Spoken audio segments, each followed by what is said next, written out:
Hello everyone, आपका हमारे channel में स्वागत है। और ये हमने क्लास 6 हमारा इतिहास और नागरिक जीवन फर्स्ट की बुक ले रखी है।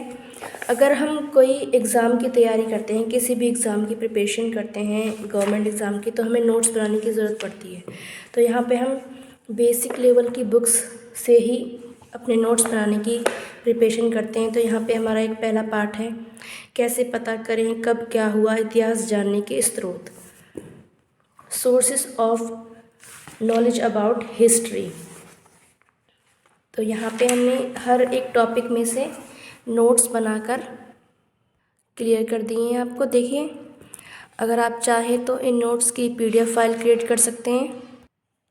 देखिए, यहाँ पर हमने पूरे टॉपिक के नोट्स यहाँ पर बनाकर हमने अपनी एक इस नोटबुक में तैयार किए हैं। हम आपको इसकी पीडीएफ फाइल अवेलेबल करवा देंगे डिस्क्रिप्शन लिंक में।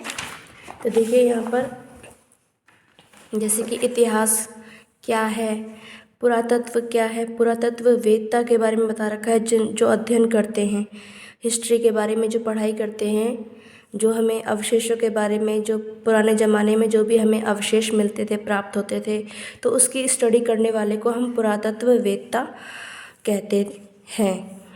और जो भी हमें सामान या कोई वस्तु प्राप्त होती है उसे बोलते हैं पुरातत्व वस्तु। प्राचीन काल में मानव द्वारा प्रयोग में लाई गई वस्तुओं, निर्मित मंदिरों एवं इमारतों आदि के अवशेषों का अध्ययन पुरातत्व कहलाता है।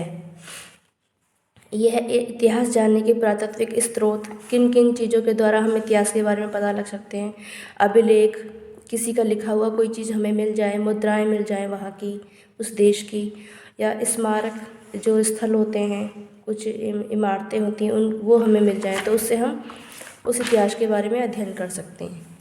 तो यहाँ पर उसके बारे में बता रखा है। ये जो हमारे वेद हैं, 4 वेद, ऋग्वेद सबसे पुराना वेद है। सत्यमेव जो शब्द है हमारा भारत का राष्ट्रीय आदर्श वाक्य है। ये हमें उपनिषद से लिया गया है।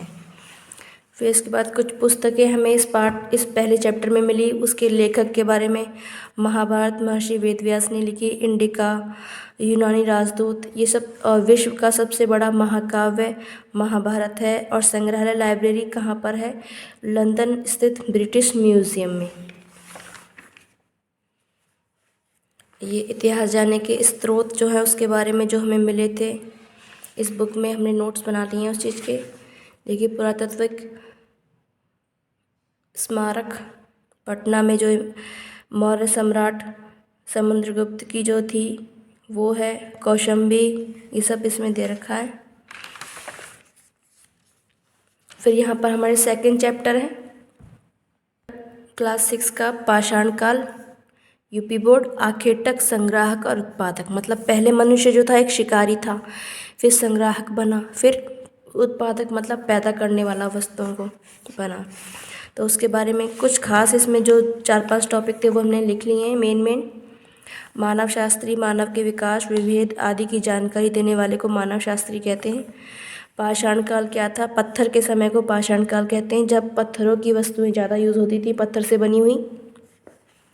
और यह 3 प्रकार का होता है, 3 भागों में इसको बांटा गया था, पुरापाषाण, मध्य पाषाण, नवपाषाण। पुरापाषाण जहाँ पर आग की खोज हुई थी जिस युग में। मध्य पाषाण जब मनुष्य ने खेती करना शुरू किया, उसके बारे में पता लगा कि धरती से भी अनाज पैदा किया जा सकता है। नवपाषाण काल जब पहिए का आविष्कार हुआ, तभी से मनुष्य ने तकनीकी और कदम रखा। फिर हमारा थर्ड चैप्टर इस क्लास 6 का, नदी घाटी की सभ्यता, हड़प्पा सभ्यता। ये ज़्यादातर इसमें से बहुत क्वेश्चन आते हैं इस चैप्टर में से, हड़प्पा सभ्यता के जो क्वेश्चन आते हैं। तो उसमें से हमने मेन चीज़, हड़प्पा सभ्यता कहाँ सिंधु नदी के तट पर विकसित हुई थी। 1921 में पंजाब प्रांत में हड़प्पा स्थल है, उसकी खोज हुई, वहीं पे हड़प्पा सभ्यता मिली। सिंधु प्रांत में मोहनजोदड़ो की खोज, जिसका अर्थ है मृतकों का टीला, जहाँ पर मरे हुए लोगों को दबाया जाता है, उस टीले को बोलते हैं मोहनजोदड़ो। हड़प्पा सभ्यता के कुछ अवशेष मिले थे, वहाँ पर किन किन स्थानों से प्राप्त हुए हैं? पंजाब, राजस्थान, उत्तर प्रदेश, गुजरात, यहाँ पर हमें ये प्राप्त हुए। इराक में मेसोपोटामिया में सिंधु सभ्यता की मोहरें प्राप्त हुई हैं इराक देश में। और हड़प्पा सभ्यता भारत की पहली नगरीय सभ्यता थी। हड़प्पा सभ्यता भारत की पहली नगरीय और हड़प्पा सभ्यता कांस्य युगीन भारत सभ्यता थी। कांसे पर वहाँ पर कांसे की जो मुद्राएं थी वो यूज़ होती थी उस समय। सभी भारतीय लिपियाँ बाएं से दाएं और लिखी जाती थी, मतलब उल्टा, बाएं यहाँ से। अभी भी बाएं से दाएं और ही लिखी जाती हैं, पर बाएं से दाएं जो है लिखी जाती थी। ऐसा नहीं था कि दाएं से बाएं और लिखी जा रही हैं। लेकिन जो हड़प्पा की सभ्यता थी, इसमें थोड़ा मिस्टेक हो गया थोड़ी, और जो हड़प्पा की जो सभ्यता थी वो बाएं से दाएं, जैसे हम लोग लिखते हैं नोटबुक में ऐसे ऐसे इधर से बाएं से दाएं की ओर, लेकिन जो हड़प्पा की जो सभ्यता थी वो यहाँ से और इस तरह से लिखते थे, दाएं से बाईं ओर। तो ये उसकी विशेषता थी।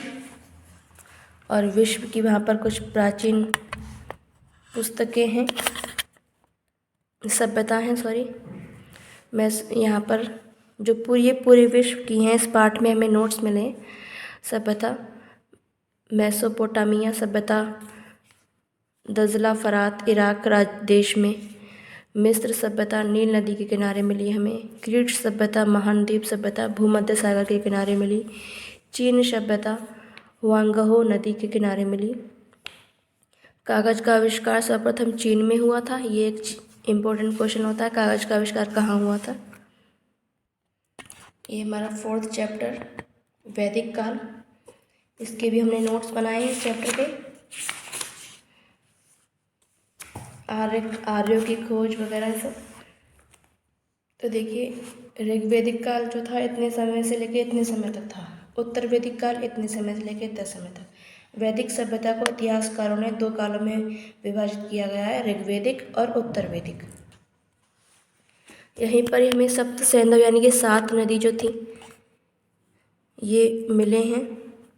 सिंधु, रावी, व्यास, झेलम, चिनाब, सतलज, सरस्वती, सप्त सैंधव 7 नदियों के नाम से विख्यात हैं ये। फिर है ब्रह्मवर्त, दिल्ली के आसपास का क्षेत्र है ये ब्रह्मवर्त। ब्रह्म ऋषि गंगा यमुना का दोआब क्षेत्र है। आर्यव्रत 1, 2, 3 हिमालय में विंध्याचल पर्वत का क्षेत्र है ये। इस 1, 2, 3 का मतलब है कि ये तीनों जो ऊपर के हैं वो सब इसके अंदर ही आते हैं। दक्षिणापथ विंध्याचल पर्वत के दक्षिणी ओर का क्षेत्र। फिर है वेद, संस्कृत शब्द का वेद का अर्थ मतलब है जानना। ऋग्वेद सबसे प्राचीन वेद, इसमें 10 भाग हैं जिन्हें मंडल कहा जाता है। प्रसिद्ध गायत्री मंत्र ऋग्वेद से लिया गया है। सामवेद जिसमें संगीत के बारे में सप्त स्वर जो है सारे गामा पा धा नि सा का वर्णन किया गया है। यजुर्वेद में विभिन्न यज्ञ और पूजा पाठ का इसमें बता रखा है। और तप वेद में तंत्र मंत्र जादू टोने जो होते हैं उसके बारे में यह विद्या इसका ज्ञान इससे प्राप्त होता है। फिर यहाँ पर है आर्यों के बारे में। आर्यों के जन्म क्या थे। वेदों में हमें पूर्वजन, यदुजन, तुर्वशजन, भरतजन जैसे कई जनों का उल्लेख इसमें मिलता है। इसमें सबसे छोटी कई जन, विष, ग्राम, कुलग्रह। फिर इन सब का प्रमुख राजा, विषपति, ग्रामीणी, कुलप, गृहपति। इंद्र भगवान, इंद्र जो थे आर्यों के सबसे प्रिय देवता थे जो उन्हें युद्ध में विजय दिलाते थे। आर्यों की भाषा संस्कृत थी। यहाँ पर आश्रम व्यवस्था जो आर्यों की थी उसके बारे में बता रखा है कि सबसे पहले ब्रह्मचर्य करना था, फिर गृहस्थ, शादी, विवाह, वानप्रस्थ, फिर उसके बाद कुछ समय बाद वनप्रस्थ होता, फिर संन्यास होता था। फिर शिक्षा के बारे में बता रखा है, सभी विषयों में शिक्षा होती थी वहाँ पर। गणित, ज्यामिति, ज्योतिष, भूगोल, सैन्य विज्ञान, शिल्प आदि सीखते थे सभी वहाँ पर जो शिष्य थे। पशुपालन करना, गाय को पवित्र पशु मानते थे। वेदों में अघन्य कहा गया है गाय को, अघन्य। खेती करना और भी जाने में देखिए लोहे की खोज उत्तर वैदिक काल में हुई थी। जैसे कागज़ की खोज चीन में हुई थी सर्वप्रथम, उस तरह से लोहे की खोज सर्वप्रथम उत्तर वैदिक काल में हुई थी। उपनिषद, इन्हें वेदांत भी कहा जाता है। इनकी संख्या 108 है। सत्यमेव जयते जो है मुंडकोपनिषद से लिया गया है। यहाँ पर हमारे 5वें पाठ के नोट्स भी हैं। देखिए 6ठी शताब्दी ईसा पूर्व का भारत धार्मिक आंदोलन।